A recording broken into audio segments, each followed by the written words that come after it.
अस्सलामुअलैकुम वरहमतुल्लाहि वबरकातुहू। नाज़रीन, मैं आपके सामने लेकर हाज़िर हूँ एक ऐसी जानकारी जिसे जानने के बाद आपका दिल खुश हो जाएगा। मुफ्ती सलमान अज़हरी साहब क़िबला के ताल्लुक़ से बहुत ख़ास मालूमात, जिसको सुनने के बाद आपके दिल से बहुत सारी दुआएं निकलेंगी मुफ्ती साहब के लिए और आपका दिल यकीनन खुश होगा। तो आप बने रहें हमारे साथ और हमारे चैनल को सब्सक्राइब कर लें और पूरी जानकारी आप इस वीडियो में सुने। इस वीडियो को छोड़ कर न जाएँ, पूरा सुने ताकि आपको पता चले कि मुफ्ती सलमान अज़हरी साहब क़िबला इतनी खुलकर क्यों बोलते हैं, आपको किसी का खौफ क्यों नहीं है। आप इस वीडियो में सुने और इस वीडियो को पूरा देखें ताकि आपको सारी जानकारी हासिल हो जाए। देखिए वीडियो। कुछ देर की खामोशी है, फिर शोर आएगा, अभी कुत्तों का वक्त है, फिर हमारा दौर आएगा। ये दरअसल वही शेर है, या फिर ये कहिए कि वही कविता है कि जिसने पिछले 15-20 दिन से पूरे देश में हंगामा मचा रखा है। सोशल मीडिया पर हर तरफ यही शेर, यही कविता नजर आ रही है। वो भी इसलिए क्योंकि इसी की वजह से एक बहुत ही मशहूर इंडियन मुस्लिम स्कॉलर अरेस्ट हो चुके हैं, जिनका नाम है मुफ्ती सलमान अज़हरी। मुफ्ती सलमान अज़हरी ने एग्जैक्टली किया क्या है, इसके अलावा उनके ऊपर आरोप क्या हैं, पुलिस ने उनके साथ किया क्या है।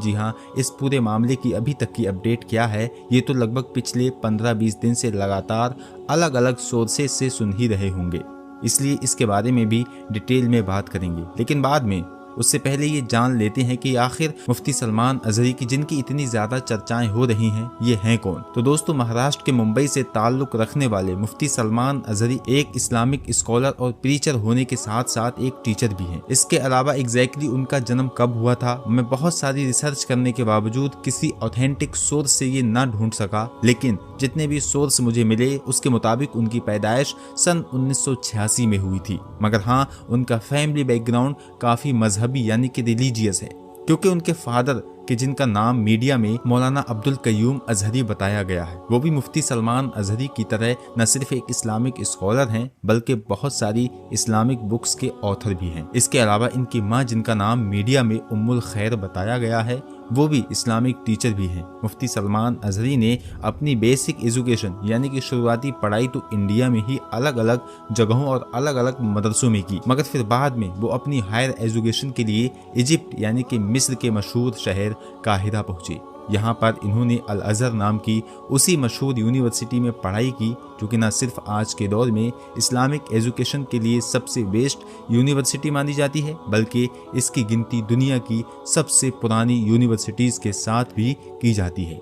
ये जो आपको मुफ्ती सलमान अज़हरी के नाम में अज़हरी दिखाई दे रहा है, ये भी दरअसल कोई इनका नाम नहीं है, बल्कि इनके नाम के आगे अज़हरी इसलिए लगाया जाता है क्योंकि इन्होंने अपनी पढ़ाई अल अज़हर यूनिवर्सिटी से कंप्लीट की है। यही वजह है कि आप देखेंगे न सिर्फ इंडिया बल्कि दुनिया भर में आपको ऐसे बहुत सारे मुस्लिम स्कॉलर्स मिलेंगे जिनके नाम के आगे अज़हरी लगा हुआ होगा। वो इसलिए क्योंकि उन्होंने अपनी हायर एजुकेशन मिस्र की इस टॉप और ऐतिहासिक अल अज़हर यूनिवर्सिटी से कंप्लीट की होगी। वैसे तो मुफ्ती सलमान अज़हरी पहले से ही अपने लेक्चर्स और अपने इस्लामिक बयानों के जरिए एक अच्छी खासी पहचान बना ही चुके थे, मगर फिर भी इनको एक बड़ी पॉपुलैरिटी मिली, या ये कह सकते हैं कि इनको पूरी इंडिया के साथ साथ दुनिया भर में पहचान मिली, वो दरअसल सन 2021 में मिली। उस वक्त के जब यति नरसिंहानंद नाम के एक बंदे की तरफ से लगातार इस्लाम और इस्लाम से जुड़ी हुई पर्सनैलिटीज को टारगेट किया जा रहा था। मुफ्ती सलमान अज़हरी ने उस बंदे को न सिर्फ काउंटर किया,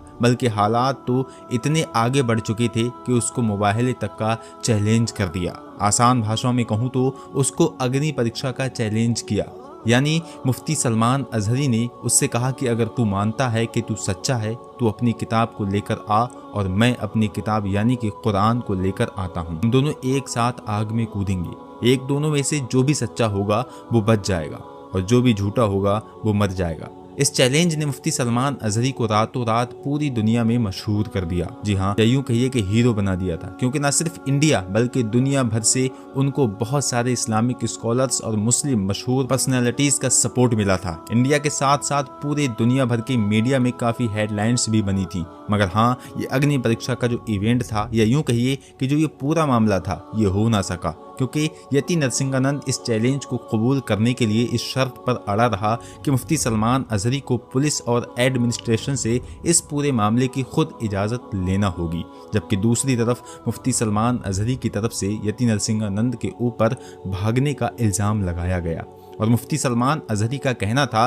कि क्योंकि यति नरसिंहानंद आ ही नहीं सकता और इसीलिए वो बहानेबाजी कर रहा है, वरना उसको भी पता है कि पुलिस यति नरसिंहानंद को इस पूरे मामले के लिए इजाजत दे या ना दे, लेकिन मुफ्ती सलमान अजहरी को तो बिल्कुल नहीं देने वाली है। फिलहाल मुफ्ती सलमान अजहरी जामिया रियाजुल जन्ना के साथ साथ एक ट्रस्ट के जिसका नाम है अल अमान एजुकेशन एंड वेलफेयर ट्रस्ट, उसके भी फाउंडर हैं। मीडिया रिपोर्ट्स के मुताबिक ये जो ट्रस्ट है इसका मेन मकसद है कि लोगों के इस्लाम के मैसेज, इस्लाम की तालीम और इस्लाम की वैल्यूज़ को वगैरह से फेमिलियर कराना। जी हाँ, सोशल मीडिया के अलग अलग प्लेटफॉर्म्स पर भी इनके बड़े फॉलोवर्स हैं। मिसाल के तौर पर यूट्यूब की ही बात कर लूँ, इनके मेन चैनल पर लगभग 5 लाख के करीब सब्सक्राइबर्स होने वाले हैं, जबकि बाकी भी बहुत सारे चैनल्स पर इनकी अलग अलग वीडियोस अपलोड की जाती हैं जिन पर लाखों या फिर ये कह सकते हैं कि मिलियंस में व्यूज आते हैं। इंस्टाग्राम पर भी इनके फॉलोवर्स की तादाद लगभग 5.5 लाख के करीब होने को है, और वहीं अगर ट्विटर की बात करें तो लगभग 90,000 के करीब लोग इनको फॉलो करते हैं।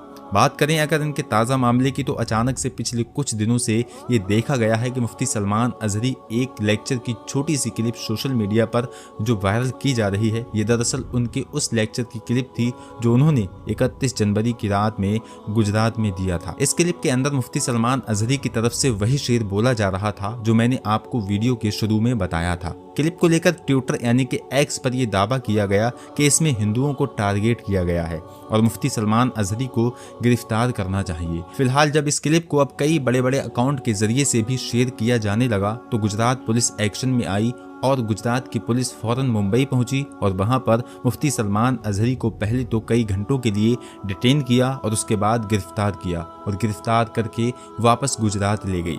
लेकिन दोस्तों इस पूरे मामले के बीच भी काफ़ी हंगामा हुआ क्योंकि अब गुजरात पुलिस मुंबई पहुंची और घर से मुफ्ती सलमान अजहरी को डिटेन किया और मुंबई के एक ही थाने में ले जाया गया। तो इस बात की खबर फैलते ही थाने के बाहर भीड़ जमा हो गई।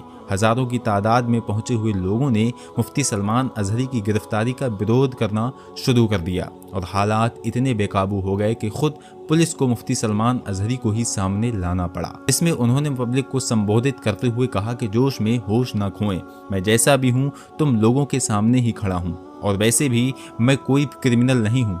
हम लोग पुलिस के साथ कोऑपरेट कर रहे हैं, हमको कानून पर पूरा भरोसा है, इसलिए आपको भी कोऑपरेट करना चाहिए और मेरे लिए यहाँ से चले जाना चाहिए ताकि हालात और ख़राब ना हो। हालांकि दोस्तों बाद में इस तरह की खबरें आईं कि पुलिस ने बढ़ती हुई भीड़ पर न सिर्फ लाठीचार्ज किया बल्कि मुकदमा तक दर्ज कर लिया। कुछ लोगों को अरेस्ट भी किया गया। इसके अलावा सोशल मीडिया वगैरह को भी खंगाला गया कि ताकि देखा जाए कि इतने कम वक्त में इतनी बड़ी भीड़ कैसे जमा हो गई थी।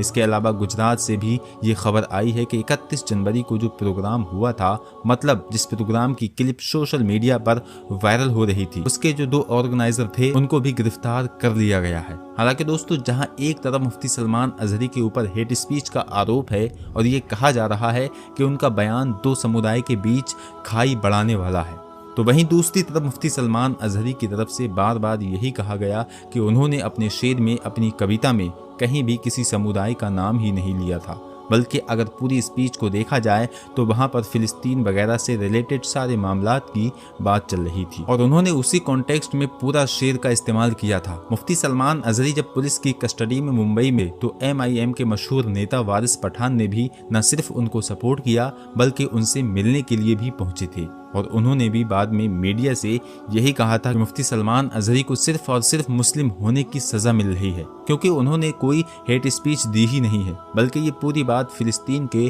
कॉन्टेक्स्ट में बोली गई थी। साथ ही उन्होंने ये भी कहा कि अगर पुलिस को वाकई एक्शन लेना ही है तो उन लोगों के खिलाफ ले जो खुले आम हर दिन मुसलमानों के खिलाफ नफरत फैलाते रहते हैं।